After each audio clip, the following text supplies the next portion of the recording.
And good morning. Welcome Monday morning. This is the brand new Mouth of Matuszak show, and I am your host, Paul-Gregory Matuszak. Welcome. You'll notice that this is a bare bones show. No bumper music yet. We're still working on commercials. So you've got me and a couple of clips for approximately 1 hour. So, without further ado, what's going on in the world? We have a lot of things going on. I don't know how many of you have gone out there and looked at a relatively new site, been up for a few months now, called BuzzPo. BuzzPo has some rather interesting articles going on, and one that kind of pinged on me, being a big Second Amendment person, actually a whole big love the Constitution person. So that includes, of course, the Second Amendment. But out of BuzzPro, by a Mr. Eric Reed, there's a great story. For those of you living up there in Illinois, you might want to know that your wonderful governor, that's Governor Patrick Quinn, is calling for bans on magazines and guns and all kinds of things that the Second Amendment protects there in Illinois.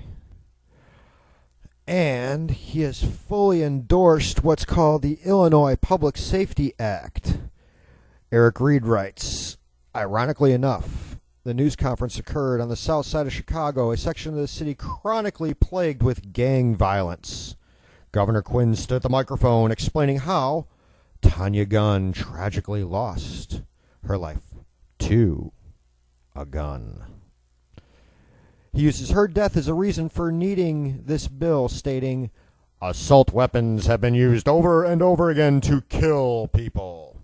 Quinn's endorsement video is there on BuzzPro's site on their article. That's www.buzzpo.com. Look for the story on Illinois Governor Quinn calls for gun and magazine bans. And as you scroll on down and look at some of the things that Mr. Reed brings in here, he brings up some cases about this bill. One is, he states, there's a few major problems here. First and foremost, the name of the bill, the Illinois Public Safety Act, not an assault weapons ban. This is more of an attempt to sugarcoat what will become another tragic infringement to law-abiding Illinoisans. And Mr. Reed makes a very good point there. The statistics out there demonstrate that an armed, law-abiding society, a citizenry, is more of a deterrent to crime than just a police force is. The police can't be everywhere, and usually by the time they respond, it's too late. And that's a sad commentary in the world in general. And it doesn't matter whether the assailant has a gun, a knife, a hammer, a baseball bat. Take your pick on weapon. In fact, in some cases, it could be hands and fists. If somebody doesn't have that great equalizer, a firearm, to protect themselves and their family, then there's no deterrence. And by the time the police get there, the crime has already been committed, somebody's already been hurt and or killed, and the law-abiding citizens are the victims instead of the criminals falling victim to their own bad decisions, which is the preferable case. Mr. Reed continues on in his article here. Secondly, in this case, Governor Quinn hasn't noticed the majority of murders occurring in the state come from Chicago, and the majority of those are gang-related shootings with stolen handguns, not legally owned assault rifles. Again, key case in point here. According to the FBI, their Uniform Crime Report, the 2011 murder rate fell to 4.7 per 100,000 people.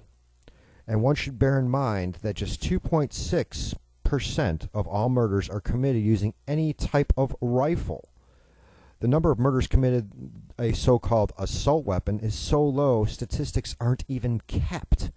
So they're trying to ban something that has no bearing on the public safety against these criminals or being used in crimes in the first place. And then Mr. Reed has this beautiful little screen capture or picture from the FBI's website embedded in his article. I really suggest you go and read over the entire article. It is really well written and really makes you think, brings up some key points that the gun control advocates, the anti-Second Amendment crowd, doesn't want to talk about, doesn't want you to know. They want to sugarcoat everything but ignore these other key facts. They only want you to concentrate on their little small segment of data. And as you make up your own minds, you need to go and look at all the data and compare and contrast and decide what you want to do.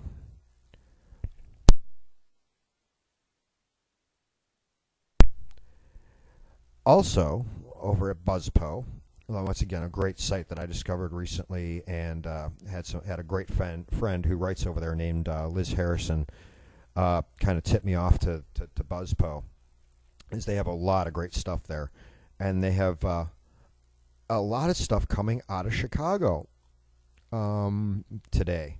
And one of the things that's of note is, going right along with the Second Amendment here, so we're going to stay key on this, is that a decision was made that Chicago, the city of Chicago, owes the NRA almost $1 million. They lost Chicago lost a suit against the NRA dealing with the Second Amendment and trying to ban it and their gun ban up there. And according to the article written by Stephen Ale, filed on July 13th. This is a good one to read over at BuzzPo as well. It says, for the second time, Chicago must pay the NRA legal fees in suits over the unconstitutional gun laws enacted in Chicago. The first time, Chicago had to pay $600,000 following the Supreme Court decision overturning its ban on handguns. This time, it was for legal fees incurred by the NRA fighting Chicago's ban on gun sales within the limits of Chicago. Liberals don't mind fighting what might seem like a losing case in court, but the thing is, when they lose, when they're losing because they're in control of the government, it doesn't come out of their pockets, it comes out of the city coffers. And this time around, they have to pay, I think it's near... Oh, I need to continue looking down in the story. Really good story. Go ahead and read it. In fact, there's even a BuzzPo radio link in there when they kind of discuss this and discuss the Second American Revolution, in quotes, in this story. Once again on BuzzPo, and it's www.buzzpo.com. Chicago must pay NRA almost $1 million. I'd frame the check. And Rahm Emanuel is really pushing to try to bring back the gun bans in the city, as well as, of course, Governor Quinn trying to make it a statewide thing, especially after the city and the state both have lost key Supreme Court and federal court decisions, including one that says that the state of Illinois must allow some form of concealed carry permit, which just sent them reeling. As it is, having lived in Illinois in the past myself, you used to have to apply for an ID card in order to even purchase a weapon, which then was kept at home. You could transfer it to a range as long as it was locked in one box and your ammunition was locked in another. And in some cases, you couldn't even transport your ammunition. You had to buy it at the range. And the weapons had to be locked and kept in your trunk. You couldn't reach them. You know, when you carried them from point A to point B, from point A to your car, and then from your car to point B, they had to be locked in a case. So you couldn't even use them to defend yourself. Somebody could have come up and stolen your gun from you because it was locked in a box, that they could steal the box and then go and break the locks and everything someplace else. You had no way to defend those.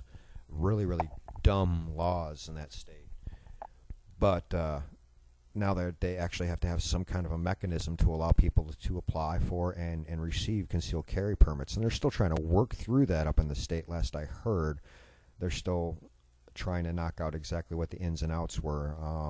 Anybody from up in Illinois can can, of course, come back and give me some further information. If you want to call into the show, the number here is area code 520-226. Oh, last four numbers have changed. I need to check that out real quick. But I think it's 8567. I'll get back with that further information a little bit later on in the show and see if I can rectify get the exact phone number there for you. In the meantime, let's stick around what's things going on in Chicago, since we have kind of Chicago-centric going on here these first few minutes. Again, going right back to the BuzzPo site, another great article by Stephen Ale, also filed on July 13th. Evidently, there's a race for mayor going on in and around Chicago, or at least the prepping for it, or the maybe going into the primaries. And a recent poll is showing that Obama's former chief of staff and right-hand man, who's now the mayor of Chicago, Rahm Emanuel, is not doing as well as he thought he would do. There's a school teachers union's president, the president of the school teachers union there in Chicago, is now leading in the polls over Rahm Emanuel in the race for mayor. She's up 45% to 36%. And if the Cook County Board President, Tony Preckenwinkle, were to run against Rahm, she would win 55 to 31 by a 24-point difference. So Rahm is kind of getting his butt spanked a little bit here in the polls against some of his potential contenders. And there's a poll conducted by the Early and Often poll using a 1037 registered Chicago registered voters, and the margin of error is 3%. So even with a 3% margin of error, that would still puts these two other individuals up in the polls over Rahm. Of course, one of them is a union thug. So we have a union thug against a wannabe gangster. And you're talking Chicago here. So go ahead again, go look over at this article over on BuzzPo and take a look at it. A lot of interesting things coming out of the Chicago area here. And again, this is an article on BuzzPo by Stephen Ale. And I hope I'm pronouncing his last name right. It's Ahle. So interesting things, interesting times. For those of you who don't know, I'm broadcasting from down here in the middle of this small, dinky little state. I'm sure you can find me. I mean, everybody here is so trapped next to each other that we sneeze and we hit 6 or 7 people. So I'm in this dinky little state called Texas. Yeah. So my little spot in the woods here, or desert, or whatever you want to call this. I'm kind of in the plains area, to be honest. Things are a little bit different down here than they are up there. Here down in Texas, we have our own little battle going on for the Second Amendment. Here in Texas, everybody has guns, right? They're all very, very free with gun ownership down here, right? Anybody can carry a gun, right? That's what the liberals want you to think. Texas is about dead middle of the nation when it comes to its gun liberty. It's not top of the list. You get to the top of the list, you get to other states such as New Hampshire and Alaska and my former home state of Arizona, who has constitutional carry. What constitutional carry means if you can legally purchase it and own it, then you can carry it, open or concealed. Of course, there are restrictions on that. You can't go walking into a school zone with an AR strapped to your back, and you can't walk into into a business that primarily sells alcohol with a weapon strapped on your back and walk up to the bar and get smashed drunk. Can you drink? That's questionable. Can you walk into a bar and be carrying open or concealed? Yes, as long as you're not drinking. That's Arizona law, or was when I left there about 2 years ago. With that in mind, can a private business still say we don't want firearms on our property? Yes, they can. They have to post a sign that says no firearms allowed. It has to have all the legal required verbiage and wording. It has to be prominently displayed on the exterior of the building, has to be visible to the public, has to be at eye level. If you walk into a restaurant that has the sign inside the doors instead of on the exterior of the building, it doesn't count. I remember walking into one restaurant where they had it down at about knee level on an interior door instead of an exterior door, and I was carrying concealed, as was a friend of mine, and somebody actually asked us because they heard us talking about the sign, and we looked and said, number one, you can't know because unless we show you, and we're not going to. But if we are, we can legally do so unless you actually come out and ask us to leave, in which case we will. But you can't prohibit us from walking in here with it because you don't have a sign on the outside properly displayed saying that you don't want them here. Your sign violates the law. It's not in the right place. It doesn't stop us. And the manager even asked us about it, and I happen to have a copy of the law with me because I walked around at that time with the statutes and showed it to him. And the next time we went there, it was properly displayed. And we left our firearms behind and went in and ate. We respect private property and private property owners' rights with that. And that's the big thing about most of your people who carry, be it concealed or open, is we do respect all the rights of the property owners and the Constitution, etc. So that now segueing back to this great state of Texas, where I currently live, that's not the case here. Here in Texas, to carry your firearm, you either A, have to have a concealed carry license, a CHL, and carry concealed, or, and that's a handgun, or you have to openly carry a rifle. And you don't need a license for that. You just need to be able to legally own the rifle and be over the age of 18.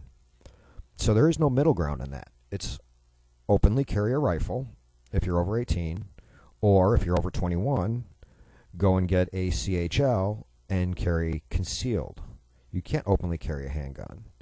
And it's impossible to conceal a rifle.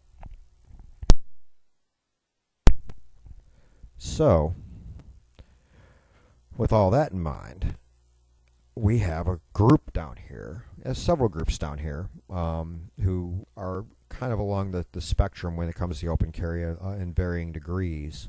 But we also have Open Carry Texas down here, who is considered to be the most extreme gun-loving nuts. They're not.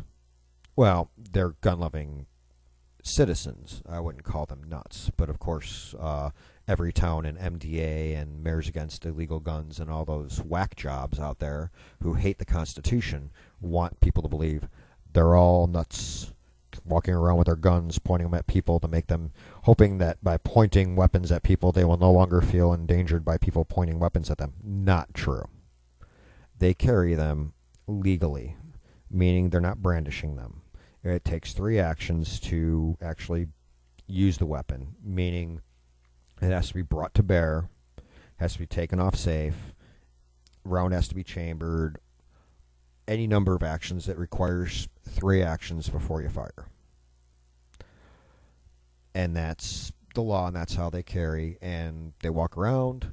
They're very cordial. They're very polite. And their idea is to inform people that, guns don't hurt anybody if they're just hanging off your shoulder. And the laws in Texas need to change. You think it's ridiculous, people walking around with rifles. Well, that's the only thing that the law allows. So you would rather somebody carry something that looks a little bit more innocuous, like a Glock, on their hip, or a 1911 45 on their hip, versus having to carry a rifle, then the laws need to change to allow open carry. And the talk's been going back and forth here in Texas on whether to go open carry by license or to go constitutional with it, meaning if you own it, you can carry it openly, but to carry concealed, you need to get a license. And the jury's kind of out, even in the pro Second Amendment community, on where that should be and what kind of licensing standards should be there, what kind of education is required and qualification. But as the law currently stands, if you want to openly carry, it has to be a rifle. There's one small exception to that, and that is an antique or an antique replica cap and ball, basically black powder type pistol. But your standard automatic pistols or revolvers, you can't openly carry those for self-protection. So that's some of what's going on down here in the state of Texas, just to kind of get you caught up. Now, talking about another Texas entity, but segueing to another state. Many of you out there have heard of True the Vote, but for those of you who have not, they're a non-profit organization, and they're technically not politically biased either.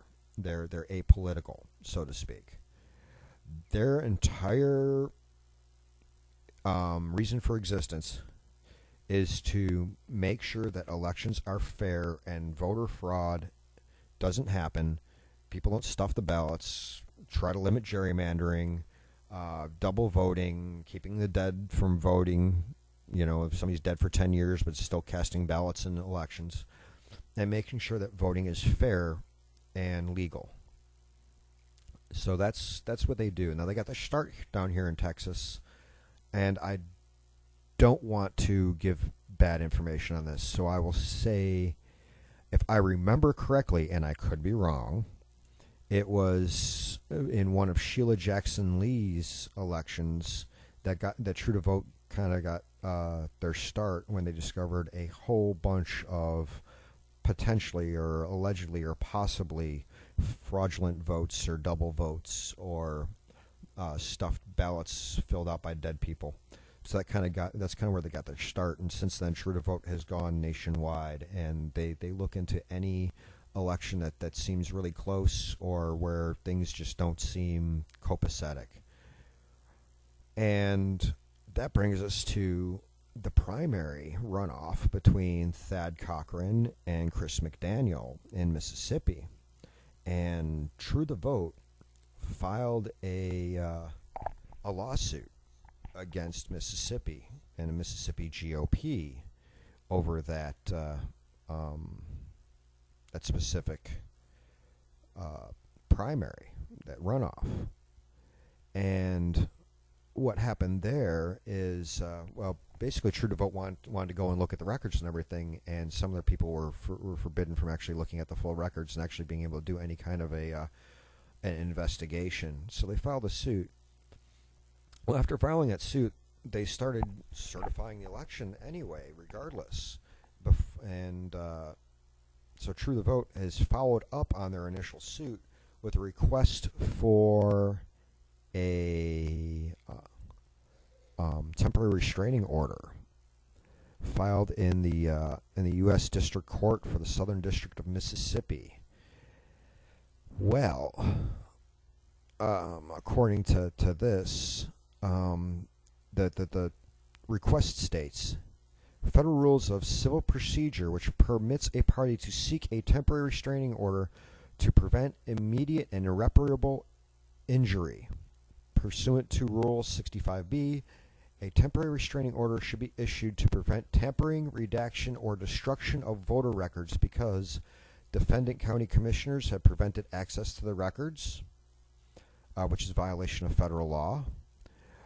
Without immediate access to the voter records, illegal voting may go unchallenged. Without immediate access to the voter records, an unlawful election may may end up getting certified by the state of Mississippi, which means that they're kind of blessing off on illegal activity if they don't allow an investigation to go down. So they state that the plaintiff's efforts to properly investigate and do their determination and their gathering of evidence and disclosure and discovery process would be hindered if the TRO isn't filed. So the True the Vote has filed this TRO with a whole bunch of facts going into the framework and the reason why. And a lot of the votes in that runoff are in contention. There's a allegation that people who were registered with the Democratic Party during the initial primary at the runoff switched their party allegiance and voted in the runoff, which violates Mississippi law and federal laws as well. Well, some federal laws, I think. But that's for the courts to decide. So what they're doing is they're trying to find out who voted. Did they vote Democratic in the regular primary and then switch for the Republican one? To make sure, because this is supposed to be a Republican-only runoff, which means only people that voted in the Republican primary are allowed to vote in the runoff. That the laws of the state in Mississippi are very similar to those here in Texas for the same thing. If you didn't vote in any primary elections, you could still vote in the runoff. However, if you voted Democrat in their primary, you cannot vote in the Republican runoff. And that's where the question comes in. So we'll see what happens with this suit and if Thad Cochran's actually going to be able to go forward with his campaign, or if it's going to be stymied or possibly overturned and putting Chris McDaniel in. This is really, really interesting, and this is really linchpin for grassroots efforts, because Chris McDaniel had a large conservative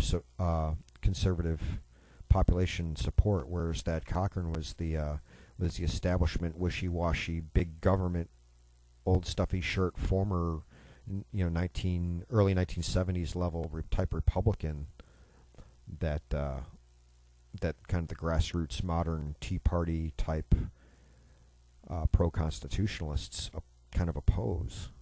So we'll see what happens with that.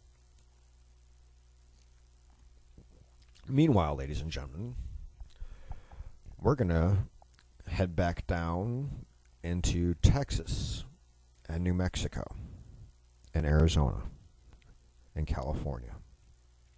And we're going to talk about something that's on everybody's minds, or should be, this continuing wave of children that are entering our country illegally. Some of them accompanied by adults. Now, whether or not those adults are actually their parents is in question.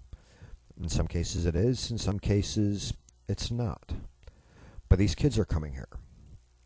And they're making the hard trip from South and Central America through Mexico into the United States, having to sneak around and live in some not too clean environments on their trip up, and a lot of them are not making it even into the States, or if they're making it across the border, not making it far enough to be detained or make it to safety and under the illegal auspices of those harboring the fugitives at that point. They're dying on the way.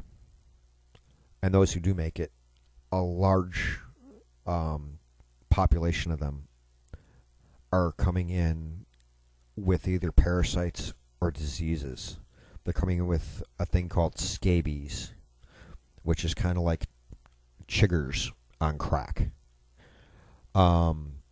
They're coming in with potentially leishmaniasis, which is a skin-eating disease, a parasite that comes in from sand fleas, and there actually have been cases of it here in Texas over the past several years. So it's not just a disease that's restricted to the Middle East like so many thought in the past. It actually is over here.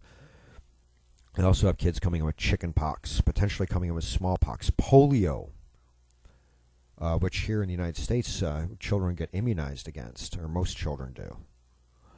But they're also coming here with tuberculosis, and then they're being housed here.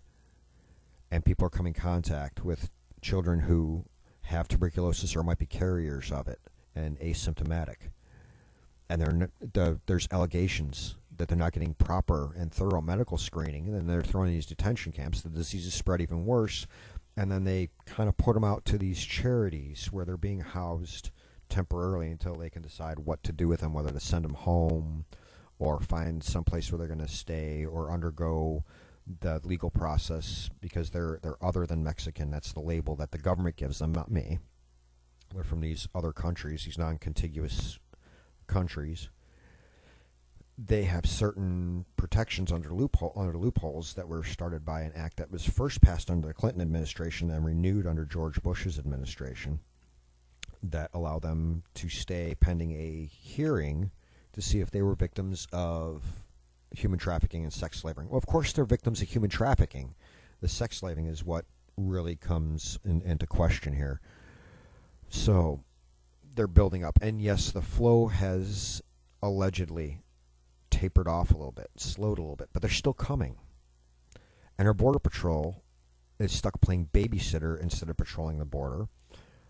There are several charities out there who want to work and do help, and they're limited in what they're allowed to do by the Department of Health and Human Services, who then says they're not restricting it because a lot of these kids are housed on military installations. It's the military eliminating it, and the military is saying, no, we're not.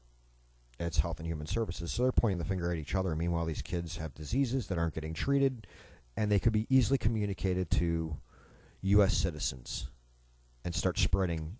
The last thing we need in America are outbreaks of tuberculosis and leishmaniasis in Texas, New Mexico, Arizona, and California. Imagine what that would do.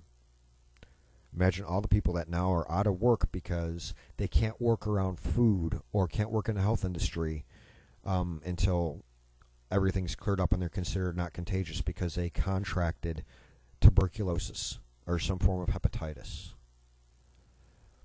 So this is really a bad situation that's going on. And it's not these kids' fault. In many cases, they were told to go. They didn't have a choice. Their parents said, get out. In some cases, their parents flat out rented them to human traffickers so that the human traffickers could make even more money off of them by renting the children out as, these are your kids for your trip up. So when you get to America, you have these kids there. And once you get there with kids, it's harder for them to deport you. They don't really belong to the immigrants. They're being rented out. They're making the trip initially on their own. And that's going on as well. So when you consider this whole mess, these kids are being used as pawns by whomever is sending them up. They're being used by pawns by our own government and administration, and they're being used by pawns by many of the political pundits on the other side of the aisle of the current administration, which would be some of us on the right. And it's really a travesty. And then you have somebody like Glenn Beck and his Mercury One charity getting all kinds of nastiness and hatred cast their way for trying to give a little bit of relief or levity or showing a little bit of kindness to these children. And Glenn Beck, from what he said and from what I've heard, I don't think he's pro-amnesty at all, and I don't think he thinks that helping these kids out while they're here, making them a little bit more comfortable, being a little bit more American to these kids before sending their butts back home where they belong is a bad thing. And for those of you that don't know me, I'm a Druid. I'm not a Christian.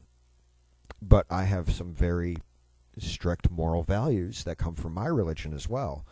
And one of them is labeled in English hospitality, which is kind of not the best term in English to describe it. Its ancient term is called ghosti, and it basically means to extend kindness in order to expect kindness in return. And it doesn't matter whether that kindness comes directly from the person who you extend kindness to. It can come from another direction. But it means that the only way you're going to receive anything, because everything comes back to you, the only way you're going to receive kindness in your life is to extend it in the first place. You go to visit somebody's house, you want to be a good guest. You want to bring something with you as a token. If you're hosting people in your house, you want to be the good host. And when the people show you want to show that good hospitality and making your guests comfortable. And it works back and forth, and it really builds good friendships and good relationships. Well, don't we want good relationships with these other countries for trade reasons or whatever? And even if we don't want relationships with the people, we don't want to look like the bad guy. And you look like the bad guy when these kids make it up here and you basically lock them in jails without trial, pending trial, and treat them like they're the dregs of society. And these kids are already victimized, and you're just going to treat them in a manner where you're victimizing them further. Do they belong here in the United States? No, they don't. They need to go back home. Does that mean that we treat them like they're rapists or murderers or some other, capital criminals while they're here? No, they did break the law. In some cases, they did so without much of a choice. So they deserve whatever's coming to them. And in most cases, that means pack them up and send them back home and put them on the sorry, you're not coming into the country list, which would be our laws, our current laws. But does that mean while they're here, you'll lock them in concentration camps that are not much better than what Hitler and his cronies did to the Jews back in the 1930s and 1940s? No, it doesn't mean treat them that way. No, they need the medical care. That medical care is not just for them. That medical care that they receive is for our benefit. If you don't treat the tuberculosis, it's going to spread to Americans, and it's going to become pandemic here. It has to be treated. Same with the other diseases. It's not for their benefit, it's for ours. Now, do they benefit from that? Yes, because everything comes back. You give them the kindness of the medical care enough to treat those serious diseases, and it comes back to us. We get protected from those diseases in our country. It's just common sense. Well, going on in lines with this whole border crisis and everything, we have Senator Ted Cruz made some statements, made a lot of statements, both on the Senate floor and in committee meetings. And I have one short video, about 5 minutes long, that I've got the audio to here. So here, for your listening pleasure, is Senator Ted Cruz discussing the border and the national security aspects. So let's listen to what Senator Cruz has to say.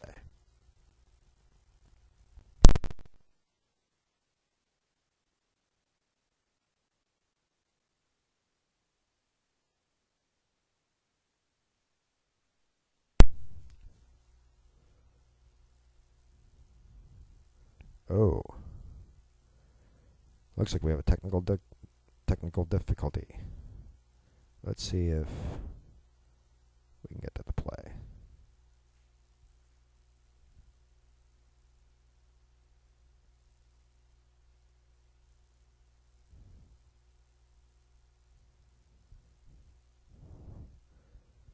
It doesn't seem to be working. We have technical difficulties going on here. So, I guess we're going to have to forego the... Oh, here we go.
Doesn't seem to be playing. All right, well, we'll try to figure that out. And in the meantime, we'll talk other things going on, and then we'll see if we can segue back to some of Mr. Cruz's comments. Back on July 11th, I want to say it's like Thursday or Friday, wasn't it? Well, I think it was Thursday. But Governor Rick Perry took a little trip touring the border again, and took a couple of briefings with some prominent individuals. He invited President Obama to go with him, and President Obama refused. So Perry, brought like Sean Hannity and other people with him, and kind of had a few things to say about the crisis that's going on. And in one statement that Perry released on July 9th, he stated, 500 miles south of here in the Rio Grande Valley, there is a humanitarian crisis unfolding that has been created by bad public policy. In particular, the failure to secure the border. Securing the border is attainable, and the president needs to commit the resources necessary to get this done. And then from there, Governor Perry kind of lists the tasks that need to be done and things that the administration should be doing, specifically the president. And then kind of to punctuate his stance on the current border issues and the health and humanitarian crisis going on, he issued an editorial, which I have in its full text over at my site at mentalakido.com, or actually it's www.pg-matuszak,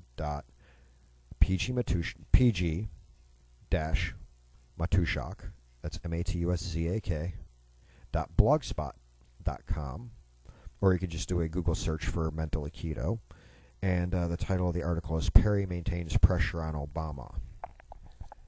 But down here in Governor Perry's editorial, he states, President Obama's appropriations request only deals with one aspect of the current crisis on our southern border, while barely addressing its root cause, an unsecure border. Of the $3.7 billion in the President Obama's request, only a small fraction is directly dedicated to border security efforts, which are absolutely essential to resolving this crisis and avoiding more such crises in the future. Everything else is only treating a symptom of a much larger problem. And as we know with treating symptoms, the problem will continue until the root cause is resolved. As governor of Texas, I've been to the border many times, including a June trip to visit a detention facility in McAllen, Texas. The true humanitarian disaster has to be seen to be understood, which is why it's essential that the president make his own trip there as soon as possible. The fact is, this is a crisis created by failed federal policy and a lack of will to dedicate the resources necessary to secure the border once and for all. This has been a problem for a long time.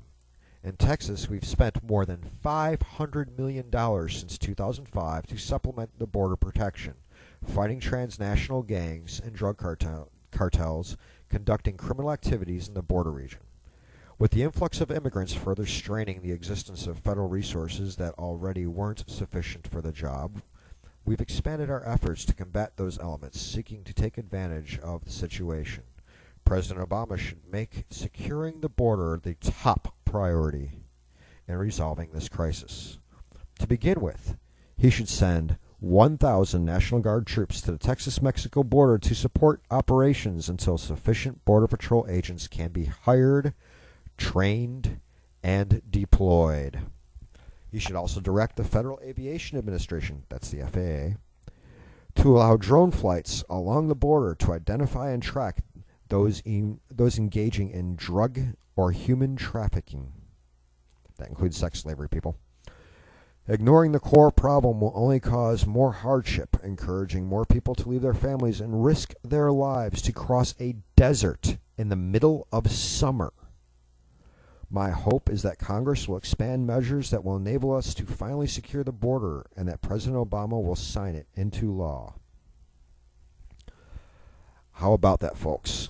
And again, like I stated, before I moved to Texas, I lived in Arizona, not far from the border, and I saw all kinds of things. For those of you who don't know much about Arizona this time of year, it's hot during the day. It gets excruciatingly hot, and it does cool off at night, but it's treacherous in those mountains. And at night is when the rattlesnakes come out, and they hunt and they bite.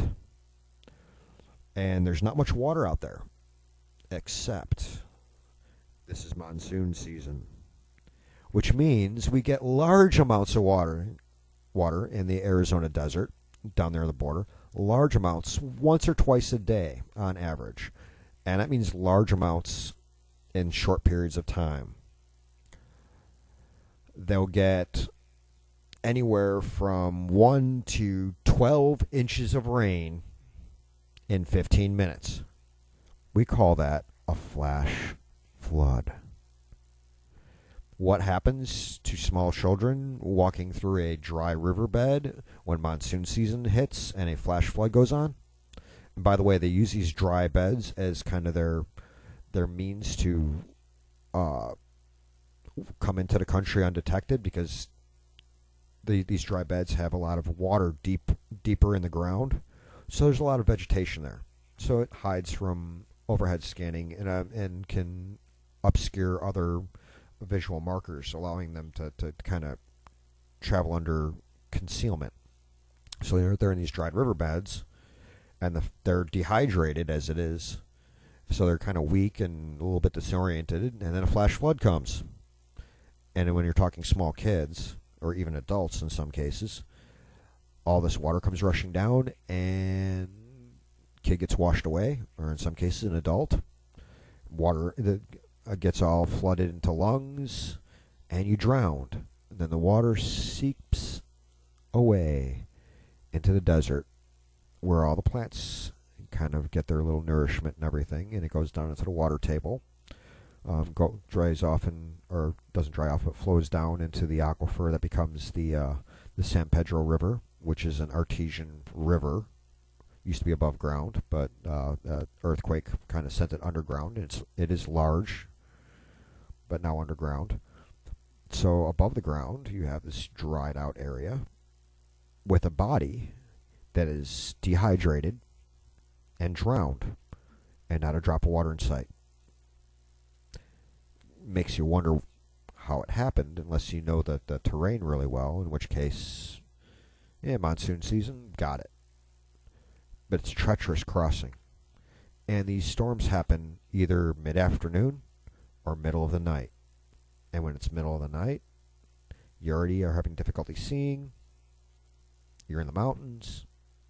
Next thing you know is you hear that rush of water and blackness.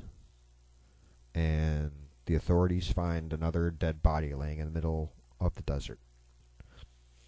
So these kids are facing a lot of hardship, a lot of trials and tribulations. I mean, these are the ones who make it here are strong kids, and they're a credit to their countries of origin, and they need to go back there, and they need to fix their countries of origin. They need to grow up and take an active role and be productive. They need to do it there, not here. Not until they're old enough to come here legally and show that they can be part of our society, that they're willing to blend in with our melting pot and make America even better. They're not there yet, and they really can do a lot more back home. They're fleeing from whatever's going on in their country of origin. They really need to go back there and grow up and fix it. And that's what they need to do. Not to mention, their being here is against the law. And that is the bottom line. But we don't treat prisoners or those who are alleged of crimes poorly in our country. We treat them humanely, or we're supposed to. That's our kind of something that makes America better than your average country in our world. And we need to continue to be better. Well, ladies and gentlemen, minus the small little hiccup where I couldn't get. We're going to try one more time to listen to what Senator Ted Cruz had to say, and if we can't get it to play, we'll just have to try to see if we can get it on tomorrow. But in the meantime, we're going to try this, and if it doesn't come up, then we'll be saying goodbye.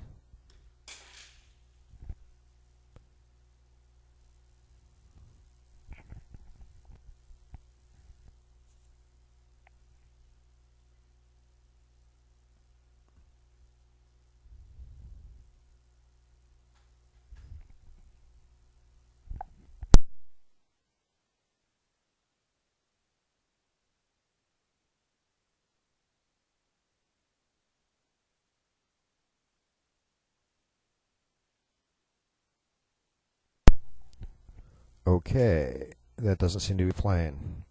So, we had a little bit of a technical difficulty with that. We will get that hammered out, and we'll be back tomorrow from 8 to 9 a.m. Central. That would be 9 to 10 Eastern. And for those of you out on the left coast, that will be from 6 to 7 a.m. And we'll see you then. And everybody have a great day. Bye-bye.